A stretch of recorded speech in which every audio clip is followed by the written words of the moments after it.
Uhlelo lwanamhlanje mbukeli livula ngenothi eliphansi ngoba phela izolo silale ngeindaba ezithi uyadunguzela undunankulu wesizwe samaZulu inkosi uMangosuthu Buthelezi uShengu Sokalisa njengoba elaliswe egunjini labagula kakhulu. Siyafisa ke sengathi ngelulama imbabazane.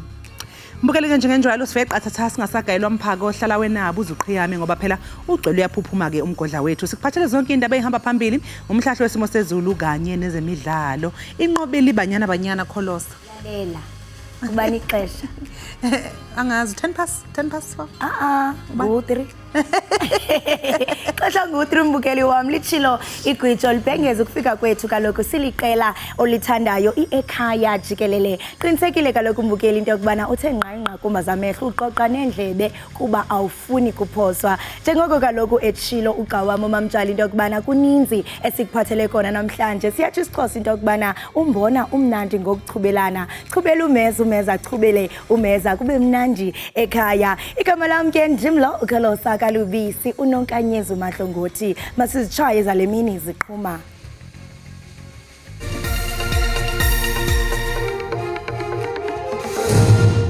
After hearing i-gunshot ke I think yathusa wonke umuntu. Owayesakuba ngumhlobo kaSenzo Meyiwa uxelele inkundla ephakamileyo yasePitoli ukuba uMeyiwa wayesaphila ukufika kwakhe esibhedlele kulandela ukujutyulwa kwakhe. Amaphoyisa asenamaQualand ngaseClains Northern Cape atakule idumbe ezishakalombili emayini engakule ndawo.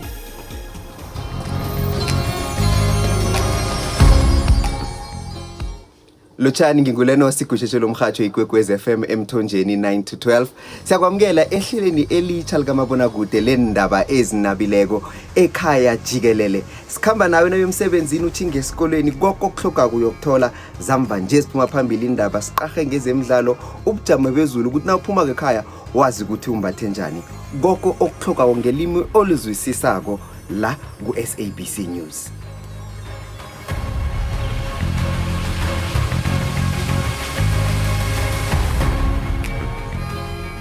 Umngane kaSenzo Meyiwa uthi uSenzo wayesaphila ngesikhathi efika esibhedlela.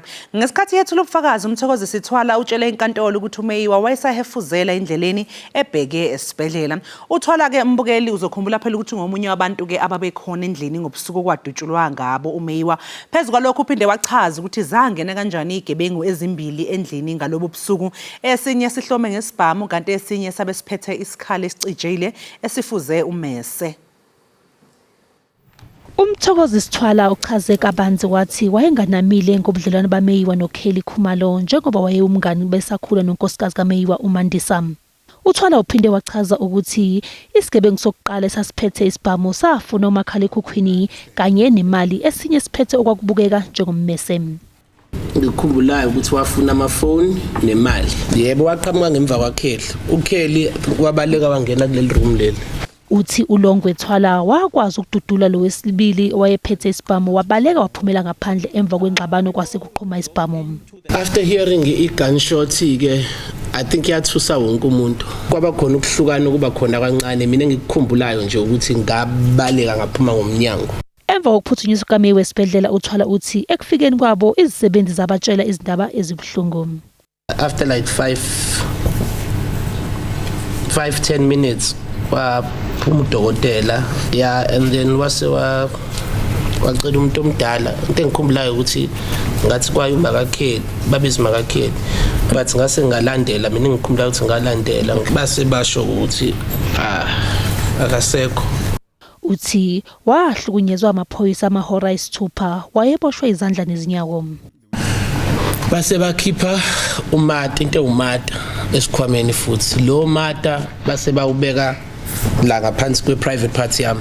Phinde futhi wase wathatha bakhipha futhi esikhwameni shoot lapho kwesikhwameni bakhipha into engathi i-tube base baqala ke bangichupa ngabe ngivala ubuso abena bengivala amakhala nomlomo balibambe kanje bese behlanganisa la ngemuva bengisafocate ukuthi ngaphefumula. Uphinde waveza ukuthi kwakuuKelly watshela unkosikazi kaMeyiwa izindaba ezibuhlungu. Icala liyaqhubeka kusasa. Inkokheli ye-EFF uJulius Malema umile ngelithi uza kuqhubeka nokucula ingoma ethi Kill the Boer, Kill the Farmer. Kuba ekholelwa ukuba le ngoma yomzabalazo ihambelana ncakasana noko kuqulethwe kwimbali yelifa lemveli. Singathanda ke ukulumkisa ababukeli ukuba eminye yemifanekiso kule ngxelo iqulathe ubundlobongela.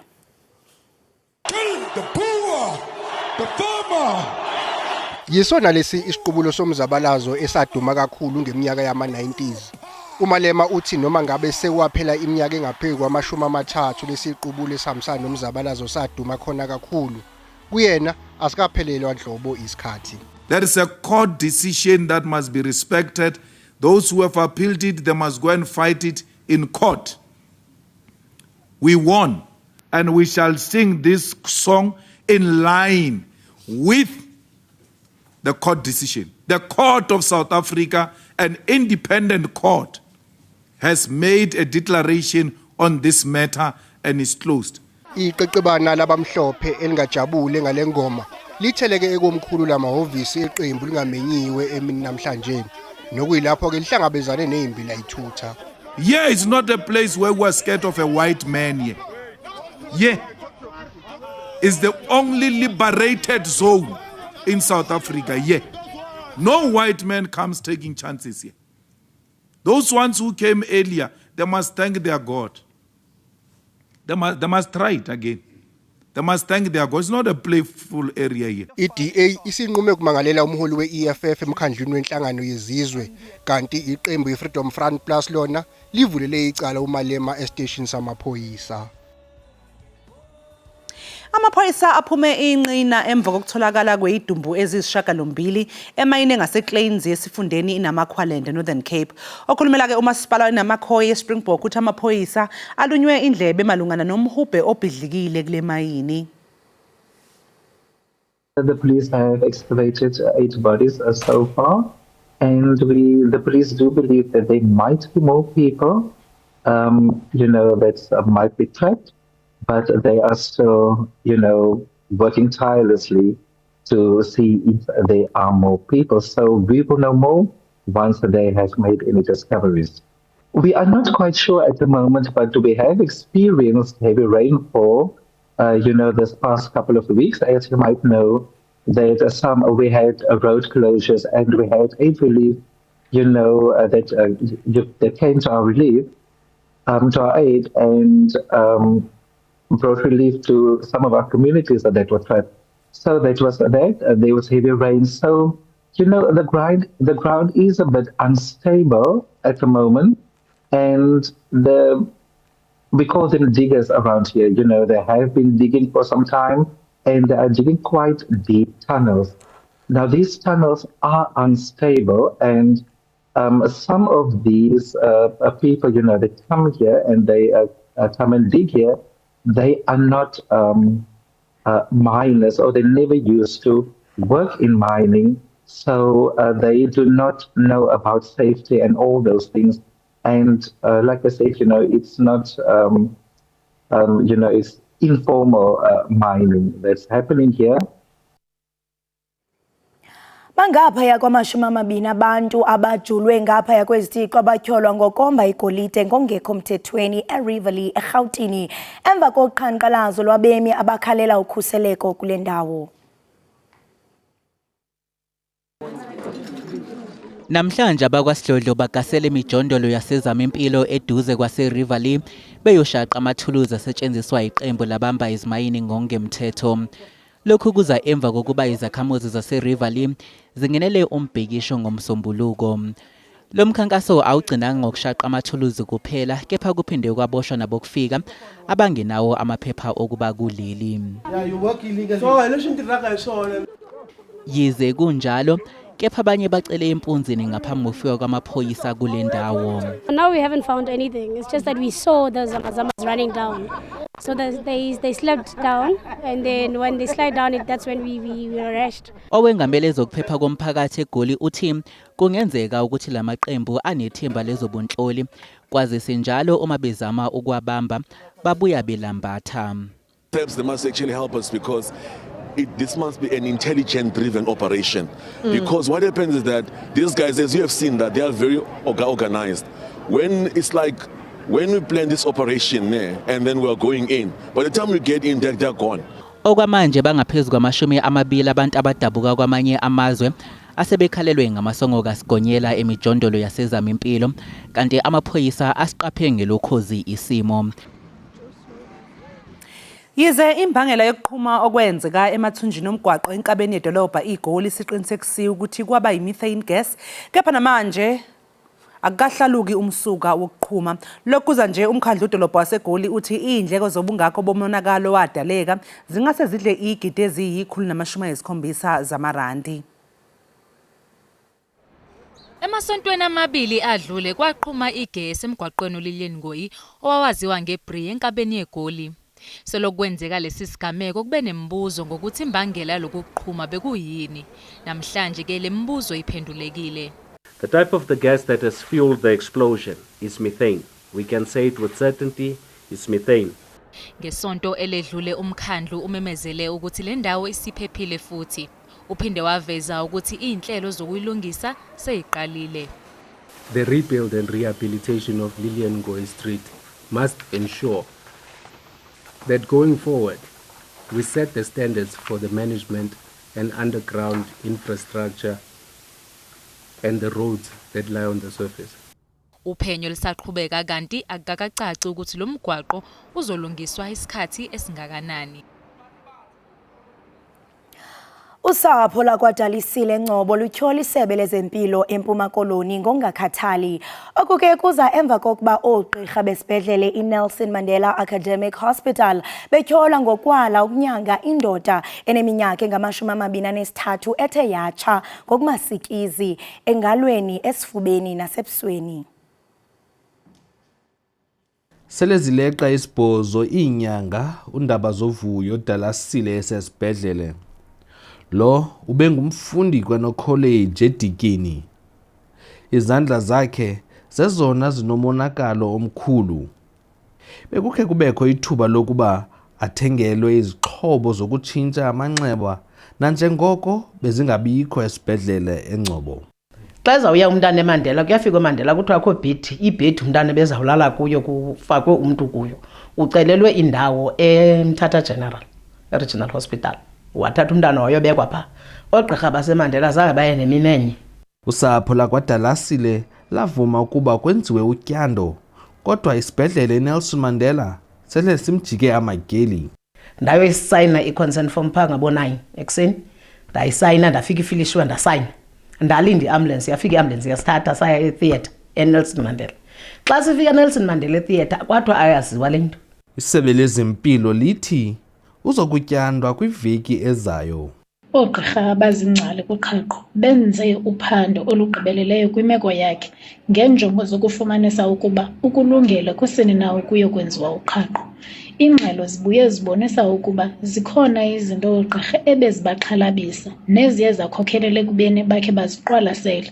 Ndingulwandile Mbulali, eNgcobo.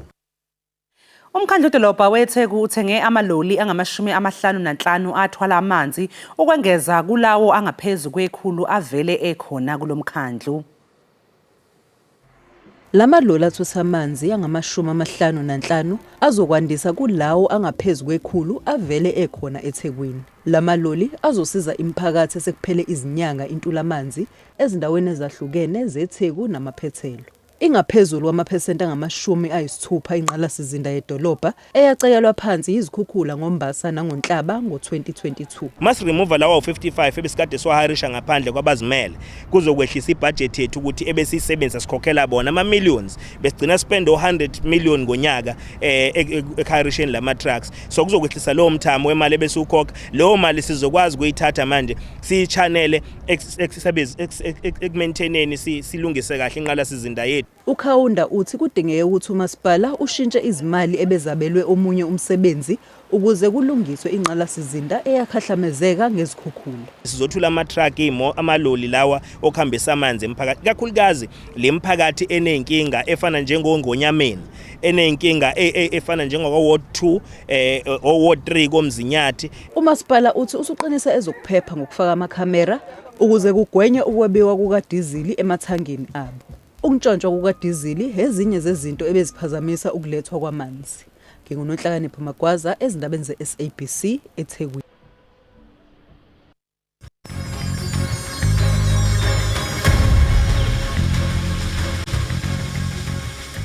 Enkosi ngokuhlala nathi nisasibukele kaloku apha ekhaya jikelele kwinkqubo ndaba yakho uDTT. Manje kuba nje amagosa amabini kamasipala iOR Tambo ngezityholo zorhwaphilizo. Okuke kulandela umba wamadama okhiwe awagqitywa ze amanye awaqwala kwa okwakhiwa. Injongo ke zalamadama ibikukususa amanzi acocekileyo kuluntu zengingqi ezikude kufuphi neSajonis.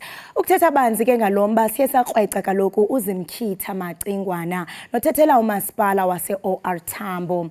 Masikubulise sikwamkele Zimkhitha enkqubeni iEkhaya jikelele. Manibhotise kuwe, Kholosan bhotise nakubabukele ekhaya. Ndiyathemba into yokubana niyaphila kwelo cala. Siqhuba kakuhle ngomsebenzi wokusa inkonzo eluntwini. Ngatsho. Zimkhitha ungakhe nje usiqinisekise kwinto yokubana kuye kwabanjwa amagosa amabini ase-OR Tambo ngezityholo zorhwaphilizo. Umasipala wesithili iOR Tambo uyakuqinisekisa oko uba ngomvulo afikile amagosa okhetshe nalapho basebenza ababini bakamasipala baye banqakula. Kodwa ke iinkcukacha ezithe vetshe malunga nokubanjwa kwabo azikho sesandleni sikamasipala nanjengoko ngukulomba ungumba wabo banamagunya okuphanda. Kodwa ke sisesithili siyahlonipha onke amaqonga akhoyo asekiweyo ngurhulumente woMzantsi Afrika ukuba ancedisane nathi iOR Tambo ukusiphula nengqambo zonke ii-elements zorhwaphilizo. Kwangaxeshanye sihlonipha umgaqo-siseko woMzantsi Afrika wokuba aba basebenzi siza kubajonga njengabasebenzi abangenatyala de kukhutshwe isigqibo esisesinye ngamaqonga afanelekileyo ukukhupha eso sigqibo. Siyaqonda into yokubana esi sehlo sishiye amakhulukhulu welali befumana amanzi emilanjeni xebe. Ingaba umasipala wase-OR Tambo uqinisekisa njani ukuba uyancedisana ngamanzi kwezi ngingqi zinamadama angagqitywanga nezi ezingakhiwanga? Kuza kuba nzima uba ndithi thaca ingxelo ecacileyo malunga nala madama sithetha ngawo nanjengoko lo mba ngoku sele ngumba osemapoliseni. Kuba nantoni na endinoyithetha kodliwano-ndlebe ingasetyenziswa njengobungqina koluphando. Kodwa ke mandiyibeke elibala into ethi le projekthi sithetha ngayo yiprojekthi equka amadama aliqela. Amanye aloo madama zikhona izizathu zokuba abe awakagqitywa ukwenziwa. Izizathu ezo ke ngemaxesha afanelekileyo zawuthathaca kumaqonga afaneleke uphonononga oko. Akhona sebegqityiwe, umzekelo kummandla waseMqanduli. Le projekthi ibingaquki madama kuphela, ibiquka nokunyuswa kombane kwi-water treatment works yethu yaseThornhill. Umsebenzi lowo wagqitywa ngo-2019. So ayingomakhulukhulu angawafumani amanzi, kodwa bakhona abantu abawafumana amanzi kule projekthi sithetha ngayo. Kodwa kube nzima ke ngokuba singene kwiinkcukacha ezithe vetshe nangona lo mba sele usezandleni zabafanele ukuphanda nzulu. So lilonke mhlawumbe ungathi abantu bangalinda ixesha elingakanani? Kunzima nalapho ukuthi basithi abantu balinde ixesha elingakanani kuba kwezinye iiprojekthi ezithandwayo kuye kwanyanzeleka basinikeze abomthetho indawo yabo uba mabenze umsebenzi wabo, sikhe sithi qha okwethutyana ngalo msebenzi. Kodwa apho besebesegqibile umsebenzi siyaqhuba abantu bayawafumana amanzi. So sisimkhitha ungathi mhlanje ningumasipala nenza ntoni uqinisekisa uba uluntu lusoloko luthe gqolo lwazi ngokuqhubekayo kunye neziphumo zophando kuba njengokuthi awukwazi ungena nzulu uchaza into okubana mhlawumbe lamanzi azawufumaneka nini ingaba niyakwazi into okubana nixhobise ingingqi zikwazi into okubana zazi ba yonke lento ihamba njani? Ngokwenene siyakwenza oko rhoqo ngekota siba nayo ingxoxo noluntu lommandla wase-OR Tambo nalapho isodolophu esithili i-OR Tambo ohloniphekileyo ukhansila Mesuli Ngqondwana kunye nabo bobahlanu usodolophu bomasipala basekuhlaleni baye basebenzise onomathotholo basekuhlaleni kwakunye namakhasi onxibelelwano bethetha ngenkqubo karhulumente zekota leyo sikuyo banikeze nethuba loba abahlali balommandla nabo baqala umnxeba bathethe nosodolophu bezibuzela izinto eziqhubayo. Kodwa ke ngaphandle koko sinayo into okuthiwa i-IGR structures nalapho sisebenzisana namasebe angamanye karhulumente akhoyo kulo mmandla wase-OR Tambo iinkosi ne-private sector ne-NGOs nalapho siye sinikeze ingxelo ekumila kunje apho abantu sibanikeze ithuba loba nabo bakwazi usicebisa ngesiqhubayo singulo masipala.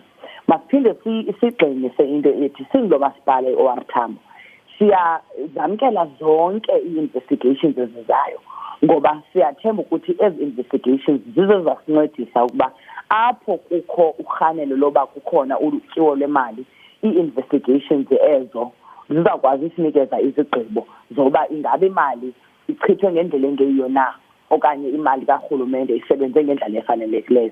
Kodwa xa uphando lusaqhuba ngohlobo njengalena sithetha ngayo imeko kuye kube nzima uba singene kwiinkcukacha ngoba sonqena uphazamisa uphando.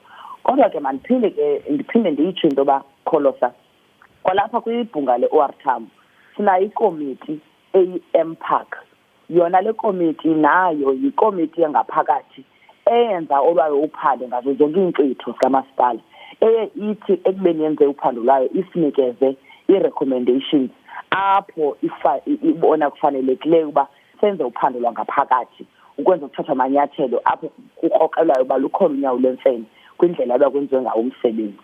So sinawo amaqonga ahlukahlukeneyo nangaphakathi oqinisekisa into yoba asivumeli kwamntu ukuba enze unothanda ngemali karhulumente koko imali karhulumente yenza umsebenzi efana uba iyawenza ukusinkonzo eluntwini. Zimkhitha asikwazi uyibalekela into yokubana izenzo ezifana nezi ingakumbi apho kuzoba khona uburhwaphilizo ziye zenza into yokubana intembeko ingabikho kuluntu kuba ngenene mhlawumbe umuntu xa izawubona into yokubana hayibo i-OR Tambo lengingqini phantsi kwayo kwenzeka izinto ezifana nezi kodwa ufumanisa ukuthi kwelinye ixesha ininzi imali echithwayo ingaba mhlawumbe ningumasipala wase-OR Tambo yintoni eniza kuyenza ukusukela ngoku ukuze kuphinde kube nako ukuthenjwa ngabahlali nengingqi ezichaphazelekileyo? Kuninzi esikwenzayo ubuyisela le ntembeko. Kunyakamali lona sisiphuma kuwo ka-2022-2023 akhona amagosa aphezulu aye atyityiselwa umnwe amanye ke aphele lahle emsebenzini kuba bekukho uphando luqhutywayo. Thetha nawe nje ngoku zikhona i-disciplinary processes eziqhutywayo ngaphakathi kumagosa apho i-AMPAC ithe xa iphanda yafumanisa uba kukhona ungenziwa kakuhle komsebenzi then internal processes zathatha indawo yazo. Nanjengoku sithetha nawe akhona amagosa esiwanikele kwabasemagunyeni okuphanda nzulu which is the external organs of investigation so that apho esikrokrelayo bakhona into engenziwanga kakuhle esingenayo icapacity yoyiphanda thina singumasipala siyinikeze kuloo maqoqo. Mandiphinde ndibethelele nokuba upresident wayenze i-proclamation naye kunyaka ophelileyo othi i-SIU mayiphande sasebenzisana nayo kakuhle yasinikeza i-recommendations zayo i-SIU ezawuthi thaca phambi kwebhunga lethu ukwenzela into yoba abo babekhonjiwe iripoti ye-SIU ukwazi ukuthetha amanyathelo kuwo.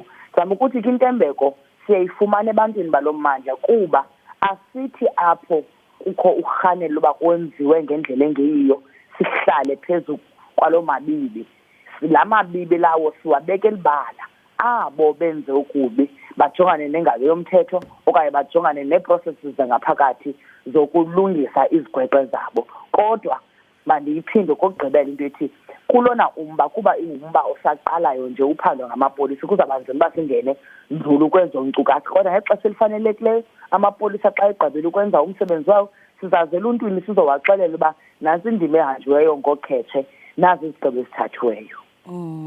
Zimkhitha, masibambe ngazibini ngexesha lakho kwaye sethemba into yokubana nizawusebenzisana kakhulu noluntu ukusiphula nengcambu lenyewe. Inkosi kakhulu.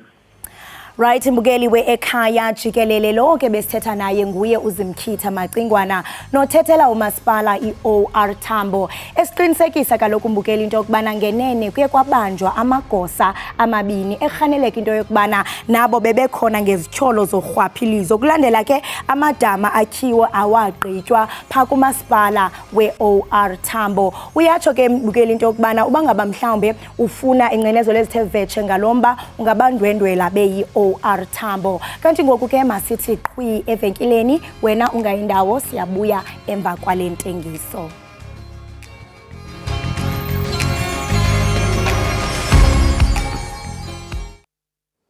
Kwa chapa kanti ke uCaptain weBanyana Banyana uThembi Kgatlana ovalele emntatheni inqaku lempumelelo ubonakale echukumisekile ukuphela komdlalo. So emotional, you know. I've been in camp pushing every day. I chose to be with this team. We've got a lot of criticism, but it's football, you know. It's who wants it the best. Over the last 3 weeks, I've lost 3 family members. I could have went home, but I chose to stay with my girls because that's how much it means. I come back from a very, brutal injury, and for me to be here to play for the country, to represent every single girl that wanted to be here, to make history with the girls for South Africa. I mean, everyone deserves it. You know, it was a team effort. We might have messed the 2 games up, but this one was something that I think we had to dig deep. And as you can see, the girls are happy. We've made history, and I'm very happy. Kanti ke mbukeli lo bekuthembi Kgatlana ke mbukeli usho khona ukuthi nje ayi basebenze kanzima bena amantombazane kanjalo wasebalula nokuthi uluze amalungu amathathu omndeni wakhe lokho bekungenza ukuthi abuye phela ezobafihla noma benomndeni wakhe kodwa wakhetha ukuthi ahlale eqhubeke ukudlala ngoba uyalithanda ibhola. Uphinde uyabalula futhi nokuthi uzokhumbula phela mbukeli ukuthi uphuma lapha yana kade limele isikhathi eside ezama ke ukuthi aphole kuloko kulimala kwakhe ngenhlanhla kusepholile kulimala kwakhe wabuya ngempela wadlala kahle ke eqenjini. Sibongele kakhulu ke iBanyana Banyana. Kanti ngabe siqhubekela phambili kusenjalo izakhamuzi zaseNingizimu Afrika nazo ke mbukeli ziyithakasela kakhulu lenqophamlando yokunqoba kweBanyana Banyana. It's a big victory for South Africa. It's a huge victory because what they went through before they left, a lot of people have undermined them, you understand? Especially for them being Banyana being a woman team. So it has put us in a big spotlight across the globe. Banyana is the star club of South Africa. The whole of South Africa, although before they went there, we were splintered, talking in different wavelengths, as you know, what we did before they even boarded their plane to New Zealand. But today, where are we? Through them. South Africa is on the map because amantombazana are flying our flags. They have shown us that victory does not come in gender. And they have taken us to a place where we've never been before because those we trusted before never even showed us that they can. Yeah, even in terms of finances, my advice would be that the accountants for these ones now should consider these ones. Even sponsors now, they know where to go. Your money is safe this side. They have shown us that it's not about gender. Yeah, women are powerful by nature.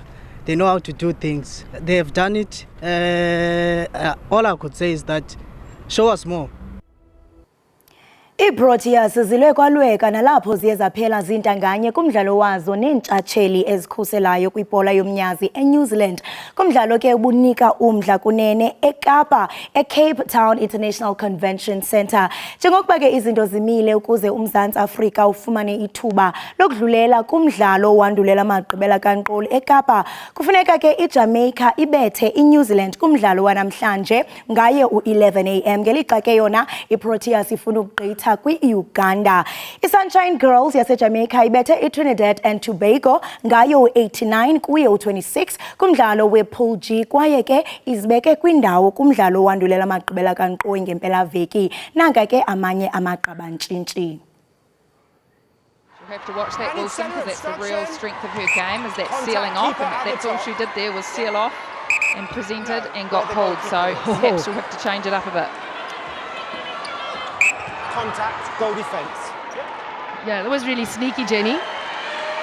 And Nicole Talia definitely using the 8th player on the court, which is the post, to play against them. I thought we started actually quite well, got 2 or 3 ahead of them. And I think some soft turnovers from us weren't quite clear on the line that we took. Strength of Maturo. Contact, She's goal defence. not only physically strong, she's got a presence in that circle, but she's mentally tough for someone so young. Certainly Maya Wilson, Tiana Maturo, they've played together in under 21s. They haven't. Manage obstruction, win defence.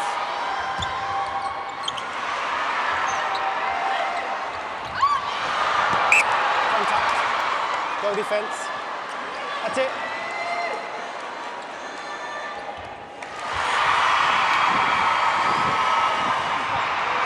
New Zealand. Well, if there's any time when the Silver Ferns need to hold on to the ball, it's now. Bombs on the running! Oh my Lord! I can't believe it! Obstruct. Hold time. Now it's about composure. Obstruction in defence. Hold time. Well, they've got to be calm here, the South Africans. And what can New Zealand defenders do? Talia for the draw! With the long goodness! Well, it's a draw! And that is a famous draw. Look at Norma Plummer. She is delighted. You talk about famous victories. This is a famous draw. What a game! What a game, South Africa! 48 goals apiece. Khona manjalo ukapteni weqembu lesizwe lebhola lomnqakiswano uBongi Msomi ubethulele isigqoko zakwabo ngokucokama kwezinga lomdlalo wabo ngesikhathi begadulisana neNew Zealand evikela isicoco sendebe yomhlaba yebhola lomnqakiswano. Umsomi ubalule ukuthi ukubambisana njengeqembu yikhono okuholele ekutheni leli qembu likwazi ukuyibamba iqine kwaze kwafika umzuzu wokugcina kulomdlalo. I remember saying at halftime they would throw changes, stay intact, don't worry about it, we're good. And I think we're starting to believe that we can put out great performances when we're in sync, and it's just great for netball in our country, you know, to see that it doesn't matter who comes in front of us. When we're putting out great performances, the result like this can come. It'll be great if it was a win though, but yeah, I will still take a draw. I think it's still as respectful. Congratulations to my girls. I think the last quarter we knew they're up by 4 and it was close. Like to play these guys, they're so fantastic. They're such a heartless team. So for us, we told ourselves just go hard and keep the ball in hand. Don't throw away any ball. As soon as you win the ball, make sure we convert. I think that's what we did this last quarter. Yeah, truly, it was a defensive game. Starting off, you did get the turnovers, but then you struggled to convert it. So what communication did your coaches give you at halftime? The coaches just said keep going. I think everyone did a good job, and we just need to keep the positions because if we force the long ball, that's where they create the long ball. So we have to play short and sharp and make sure we work together as a unit. As soon as they shift the zone and we play opposite side. That's why we beat them. That was a great choice you made there and a great positioning. And then going into tomorrow against Uganda, what's the plan? What are some of the good things you will take with you? Oh damn, it's going to be a hard one because they're very good to keep the ball. I think we have to force them to pass the long balls. They use the short ones. I think we're ready as a team to just go hard and take them. Nicole, brilliant game. Congratulations on that draw. You guys fought back hard. And on a personal level, congratulations on an MVP. Knowing that this is Women's Month, I have to bring up a very important woman in your life that's unfortunately not with us in the physical anymore. We know this was a dream for you. Please tell us, what does all of this mean to you? It honestly just means everything that she's done for me in my life to get me where I am today. It's all paid off, and I honestly wish she was here to experience it with me.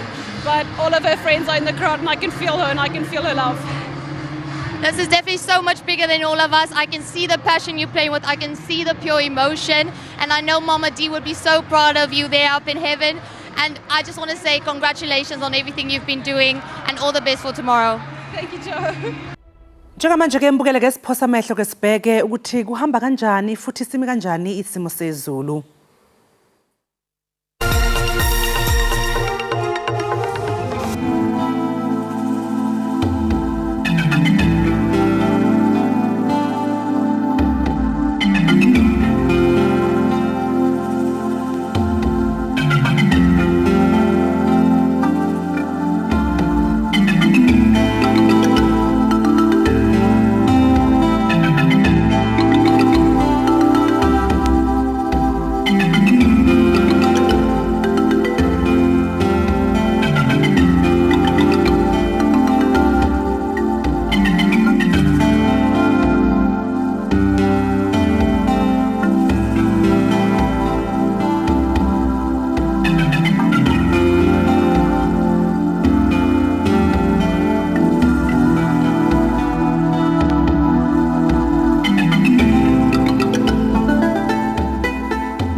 Siphinde sikamukele mbukeli ekhaya Jikelele sibonga kakhulu ukuthi ke usahlanganyele kanye nathi.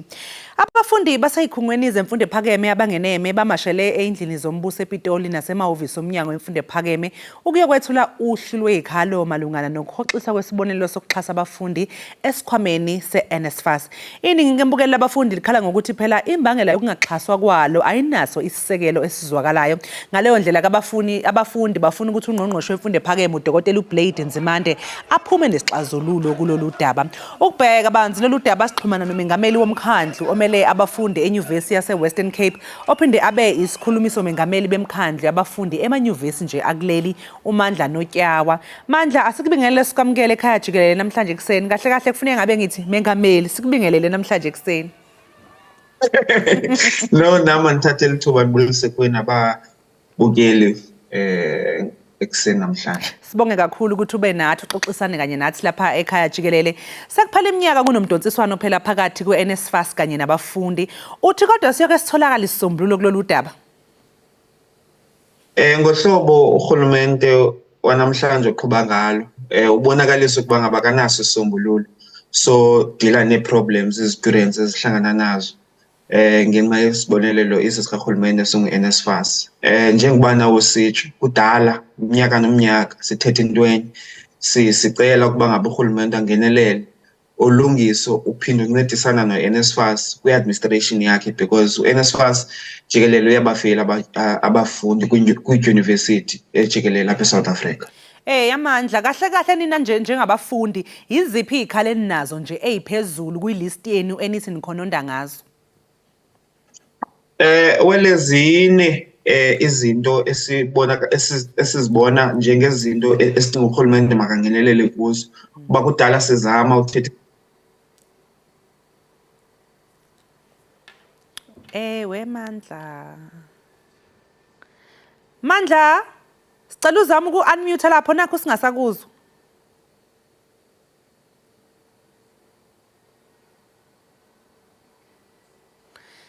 Mbukeli ake sithi siqhube njengapha ngasedolo ke sizama ukulungisa ukuxhumana kane noMandla ningaphuthelwa sizobuya emva kwekhefu.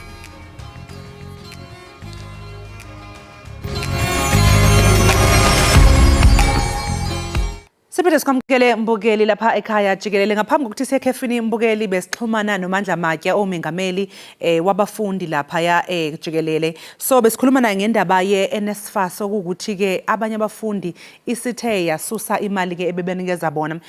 Mandla sikwamukele futhi ekhaya Jikelele sethembe sesiyazwana kahle manje. Ndiyakuva mina ndiyazi ngawe ndiphinde ndibulele. Yes, nami ndikuva kahle. Besisa ubusasichazela lapha yana ukuthi ena yiziphi izikhalo eninazo nina njengabafundi eziphezulu kwilist yenu enikhononda ngazo. Zine izikhalo esithethisana nazo nohulumende namhlanje through uBlade Nzimande onguminister we-higher education. Okokuqala sithi asilifuni uhlobo azanalo eli-introduce nge-NSFAS lonika i-students imali yazo. U-NSFAS ngokuze nesystem ayibiza ngokuba yi-direct payment apho aze ne-service providers wathatha i-students bezifumana imali through universities. Ngoku u-NSFAS uyithathile la process waqesha i-service providers ezizawunika i-students imali. Ezo service providers eziye zicharge i-students i-fees ezingaphaya ezingenzi sense ezi-expensive ukudlula izinto ukudlula i-charges esizichargewa zii-banks esizisebenzisayo ngoba esifumana imali through universities. Eyesibini into esikhala ngayo kukuba i-students across i-South Africa bezifundwa kwisemester yokuqala ngoku azisafundwa akukho zizathu azanazo urhulumente ezisemgangathweni ezithi siyekiswe ifunding ngenxa yalento nalento. Ubuye ukhumbule ukuba ezi students apho if beziyazi beyazina funding for lo nyaka ngeze zahlala phansi azazi esikolweni okanye ngezikhangele enye i-funding options but urhulumente uye wazithembisa ukuba uzasifunda wazifunda nyani wazinika imali kodwa ngoku urhoxisa unyaka seqalile. Esithathu kukuba ngaba i-students ebezi-aphilile ku-NSFAS zingekafumani impendulo zazo uzotsho namhlanje. Kudala i-academic year iqalile but i-students ze-expected ukuba zikwazi ufunda ziparticipate esikolweni kodwa zifumane allowances akho mali eziyifumanayo azifumane kwampendulo esuka ku-NSFAS ethi lento nalento siyakuthatha okanye sikuthathe. Eyesine kuba uthi u-NSFAS ukuba i-students ezenza i-modules ezi-amounta to 60 credits and less akazosifunda kulo nyaka uzasifunda uzazinika i-allowances ezithile ezinye allowances akazokwazi usifumana. Ubuye ukhumbule ukuba ezi students ezisuka kuma-Eastern Cape ziyofunda ko-Western Cape esuka ku-Gauteng ziyofunda ko-Limpopo. Ezo students kuloo ndawo ziyofunda kuzo funeka zibe nendawo yokuhlala apho zizawuthi zihlale khona zibhatale i-rent yokuhlala apho. Funeka ziphinde zibe nee-allowances but urhulumente uthi uzazibhatalela only i-tuition fee angazibhataleli i-allowances zabo angabaniki i-allowances zeencwadi i-allowances zokutya. So zezo zikhalo zine ezi sikhala ngazo ezikwi-top of our list. Mandla ingabe u-NSFAS mhlawumbe ushilo wayikhipha nizathu zokuthi kungani engabaxhasi abanye abafundi. Ngiyakuzwa lokho kushoyo ukuthi abanye usehoxisile ukubaxhasa bebaxhasa maqala unyaka ukuthi bacabanga noma ke mabengabe bebuka bona belibuka lolu daba babona ukuthi abafundi sekuphakade onyaka ingabe bazoyithatha phi imali yokuqhubeka. Zikhona yini mhlawumbe izathu abayitshela abafundi ukuthi kungani behoxa? Enye yezizathu esenza kuba ngaba siye kwi-Department of Higher Education kukuba ngaba sizamile uthethathethana no-NSFAS. U-NSFAS akakho willing uthethathethana nathi size-SRCs across the country. Apho sizawuthi sihlale khona phansi sithethe ngayo yonke le nto ukwenzela nathi sokwazi u-understand ukuba ngaba sibayekise ubaxhasa ngenxa yalento nalento. Kodwa ke ayikazi loo nto ukuthi apho sifumana khona ingcazelo ethe banzi esuka ku-NSFAS echaza ukuba kutheni students ziye zadifundwa zibe bezifundwa ekuqaleni konyaka. Phofu leyo yinto leyo esingayihoyanga kakhulu kuba unokwazi ukuthi ungurhulumente ubaxhasa abantwana bayeke i-bursary opportunities ebebenozifumana ekuqaleni konyaka okanye bebenohlala emakwabo. ubafande then athi unyaka ehamba aye kubafanda uthi makuthini kwabantwana ingaba abantwana ngoku mabangabuyeli esikolweni bayohlala back emakwabo babe beqhuba befandwa ngu-NSFAS ekuqaleni konyaka so yenye yezizathu leyo esenza kube siye kuPlain Zimande as well uPlain Zimande sesambhalela samchazela besifuna umhlangano naye sibhala ekuqaleni kaJuly but zange iofisi yakhe iphendule saye ofisini kaPlain Zimande kwiveki ezimbini ezidlulileyo siyothetha siyoset up i-appointment naye khange abe willing ukuba uzawudibana nathi hence sisizibona ngokusiya ezitratweni siyomcela ukuba ngaba sicela uhlala naye phansi sithethathethane ngaleni kuba asifuni apho kuzabakho i-cases e-instability kwi-sector apho i-university zingakuzokwazi uqhubekeka nemfundo because i-students ziyastrike ngenxa yezingxaki zizanazo that's why siye ePretoria siyozama uthethathethana naye sinethemba ukuba ngibuzawusimamela but ke zonke inzame siye saza nazo ba sithethathethane naye sizama uba nomhlangano naye akhange aphendule kuzo so asiyazi besawuthini umuva phambili Mandla Matya sibonge kakhulu ngesikhathi sakho siyanifisela nonke nje nabafundi jikelele eNingizimu Afrika sengathi singavela isisombululo ukuze phela abafundi baqhubeke nokufunda bafezekise amaphupho abo umbukeli lo bekuMandla Matya yena ke umengameli bemkhandla yabafundi emanyuvesi akuleli